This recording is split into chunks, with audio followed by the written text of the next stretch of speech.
남자입니다. 가족이 지하 동굴을 탐험하도록 이끌고 있습니다. 그러나 경로가 너무 좁습니다. 그는 갇혔다. 바위 구멍에 거꾸로 매달려 움직일 수 없다. 대규모 구조 작업 즉시 배치되었습니다. 생각하자마자 나는 곧 구원을 받을 것입니다.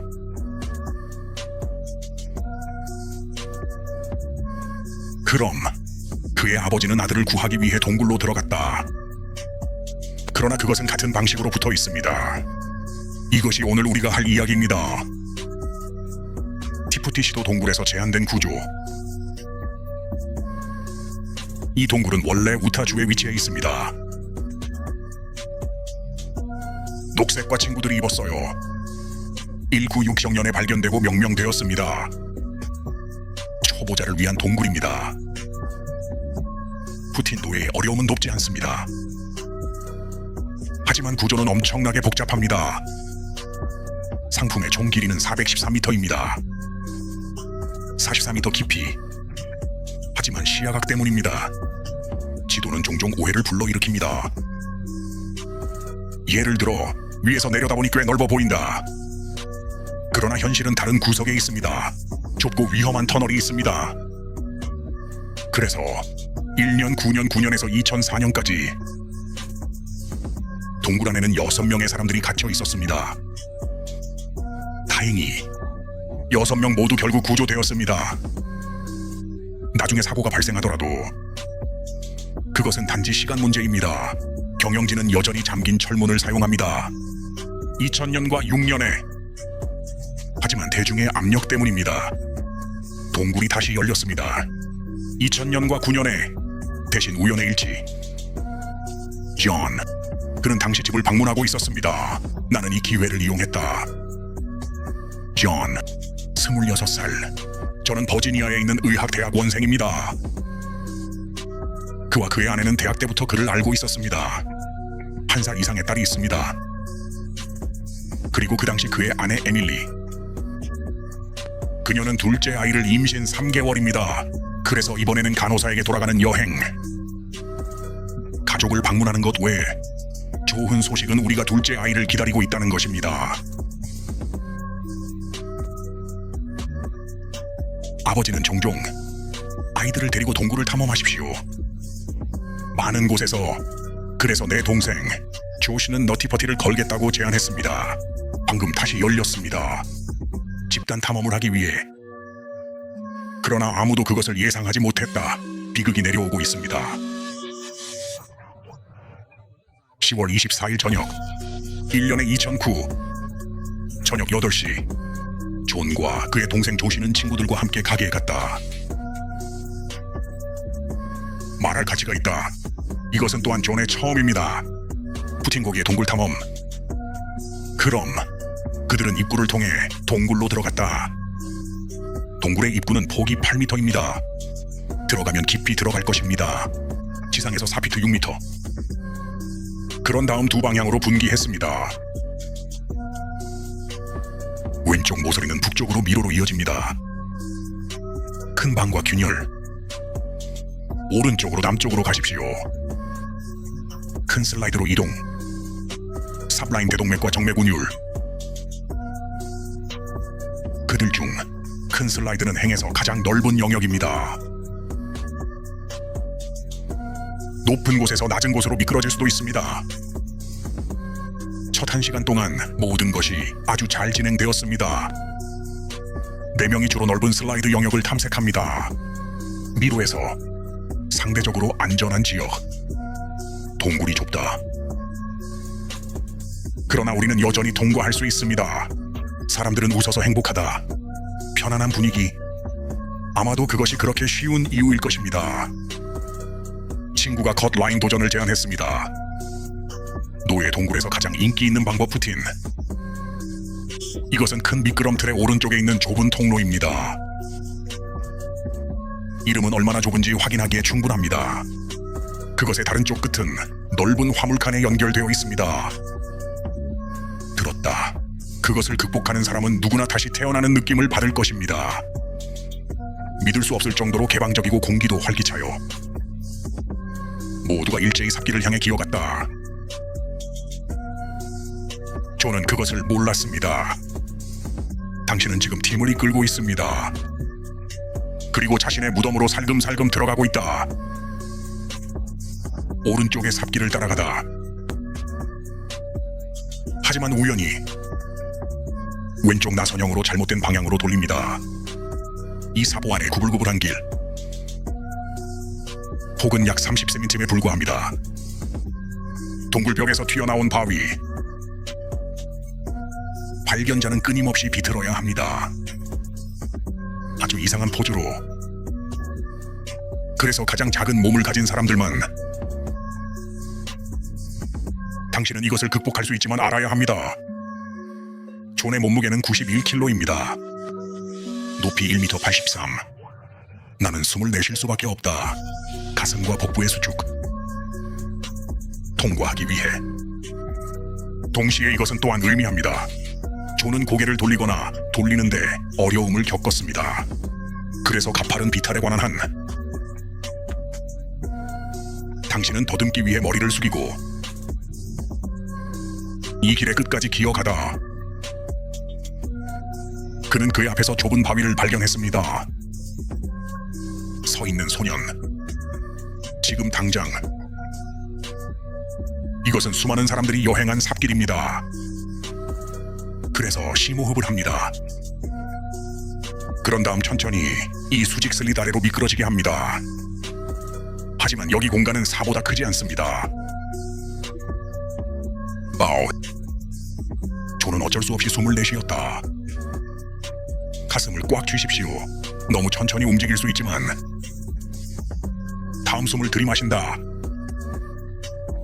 절벽이 내 몸을 사로잡았다. 폐를 움직일 수 없습니다. 호흡 곤란. 피가 뇌로 돌진했습니다. 공황이 다가오고 있습니다. 나는 내 동생에게만 전화할 수 있습니다. 짧은 호흡으로 조시를 억지로 부수려고 해. 조시는 도와달라는 외침을 들었습니다. 나는 존의 발만 볼 수 있습니다. 그리고 저는 문제의 심각성을 이해합니다. 조시는 존의 다리를 잡고 끌어올리려고 했습니다. 하지만 시도할 때마다 방금 존이 점점 더 깊이 갇혔습니다. 나는 이것이 내 능력 밖이라는 것을 깨달았습니다. 조시는 가능한 한 빨리 동굴에서 나와 땅으로 올라갈 수 있습니다. 그리고 구급차를 불러. 아침 2시 30분입니다. 지역 자원봉사자. 역동적인 지형을 이해하는 세우시. 첫 번째 원회에 도달했습니다. 존이 갇힌 지 이제 3시간이 지났습니다. 서시는 맨 목소리로 존과 대화한다. 존의 몸은 아프다. 그러나 의식은 여전히 깨어 있습니다. 그럼 서시는 구조원을 존의 다리에 묶었다. 지상의 구조대원들도 밧줄을 잡아당기려고 했다. 그러나 통로가 좁고 당기는 각도가 적합하지 않습니다. 당기고 또 당기고. 그것은 존을 더 악화시킬 뿐입니다. 거의 2시간의 노력 끝에 존은 움직이지 않았다. 초밥이 다 떨어졌습니다. 그것은 또한 그것을 증명합니다. 무차별적인 힘으로만 당기는 것은 완전히 절망적입니다. 반대편에 지상의 구조대원들도 브레인스토밍을 하고 있다. 많은 옵션과 함께 매우 위험한 옵션도 있습니다. 부서지기 쉬운 다리를 부러뜨리는 것처럼, 또는 쉽게 빼낼 수 있도록 내부에 윤활유를 붓습니다. 좁은 지역의 광산을 고려하더라도. 그러나 위험은 너무 크고 통제할 수 없습니다. 이 계획들은 1000년 후에 폐기되었습니다. 팀은 궁극적으로 가장 안전한 옵션을 찾았습니다. 여전히 수직 시스템입니다. 특히 먼저 절벽에 구멍을 뚫습니다. 앵커 포인트로 금속 수직선 피팅. 수직선을 통해 로프를 꿰어 부서지기 쉬운 다리에 묶인 다른 머리. 따라서 수직선을 당기면 존을 위해 위로 당길 것입니다. 그를 바위에서 Một người đàn ông 끌어내는 것이 đang 더 dẫn gia đình 쉽습니다. khám phá một hang động ngầm, nhưng do lối đi quá chật hẹp, anh ta bị mắc kẹt, treo ngược trong khe đá, không thể nhúc nhích. Một chiến dịch cứu hộ quy mô lớn ngay lập tức 이 được triển 구조는 한 khai. 번에 한 Ngay khi 사람에게만 anh tưởng rằng 충분하다고 말해야 mình sắp được cứu 합니다. thoát, một sự cố bất ngờ đã khiến anh rơi trở lại vực sâu. 그것이 의미하는 바는 Sau đó, cha của anh đã chui vào hang để tự tay cứu con trai, nhưng rồi cũng bị mắc kẹt tương tự. Và đây chính là câu chuyện chúng ta sẽ kể hôm nay, vụ giải cứu giới hạn tại hang Notiputi. Hang Notiputi nằm ở bang Utah, Hoa Kỳ. Ban đầu, nó được Dale Green và bạn bè khám phá và đặt tên vào năm 1960, là một hang động dành cho người mới bắt đầu. Độ khó của Notiputi không cao, nhưng cấu trúc lại vô cùng phức tạp. Hang có tổng chiều dài 413m, sâu 44m, nhưng vì vấn đề về góc nhìn, bản đồ thường rất dễ gây hiểu lầm. Ví dụ, nhìn từ trên xuống có vẻ khá rộng rãi, nhưng thực tế ở một góc khác lại có những đoạn đường hầm hẹp đầy nguy hiểm. Vì vậy, từ năm 1999 đến năm 2004, đã có 6 người bị mắc kẹt bên trong hang.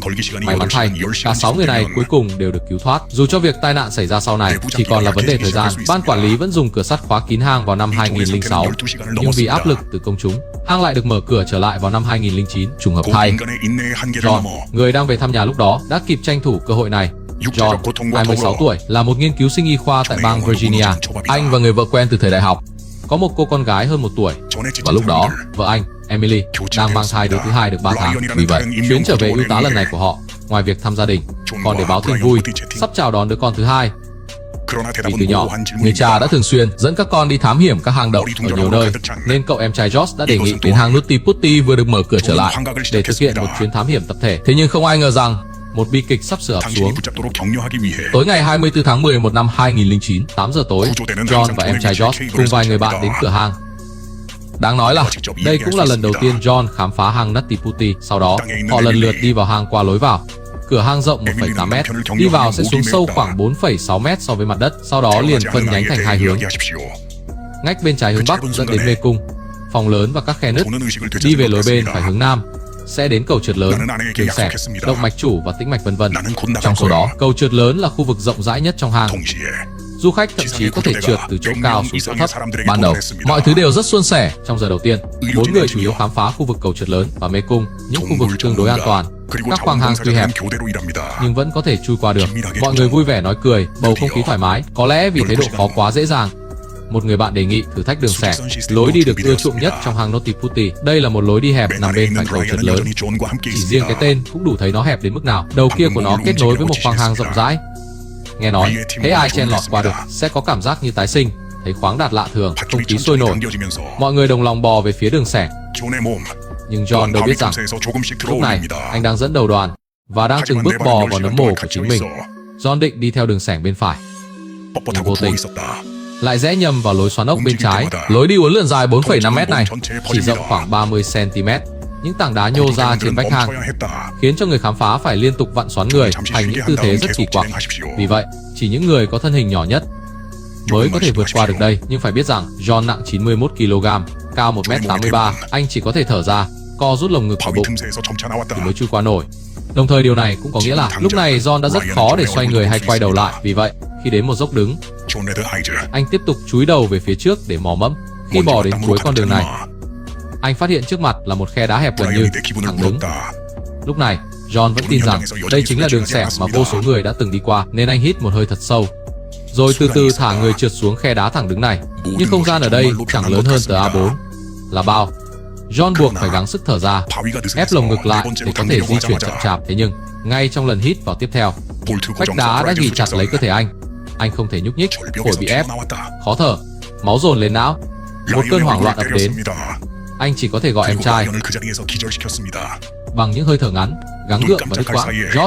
Josh nghe tiếng cầu cứu vội bò đến, nhưng chỉ thấy được hai bàn chân của John, và anh hiểu mức độ nghiêm trọng của vấn đề. Josh cố nắm lấy chân John để kéo anh lên, nhưng mỗi lần cố gắng chỉ khiến John càng bị mắc kẹt sâu hơn. Nhận thấy điều này vượt quá khả năng của mình, Josh nhanh nhất có thể rời khỏi hang để leo lên mặt đất và gọi điện cấp cứu. 12 giờ 30 phút rạng sáng, một tình nguyện viên địa phương, Susie, người am hiểu địa hình hang động, đã tiếp cận được John đầu tiên. Lúc này, đã 3 giờ trôi qua kể từ khi John bị mắc kẹt. Susie dùng giọng trấn an nói chuyện cùng John. Cơ thể John tuy đau đớn, nhưng nhận thức vẫn còn tỉnh táo. Sau đó, Susie buộc dây cứu hộ vào chân John.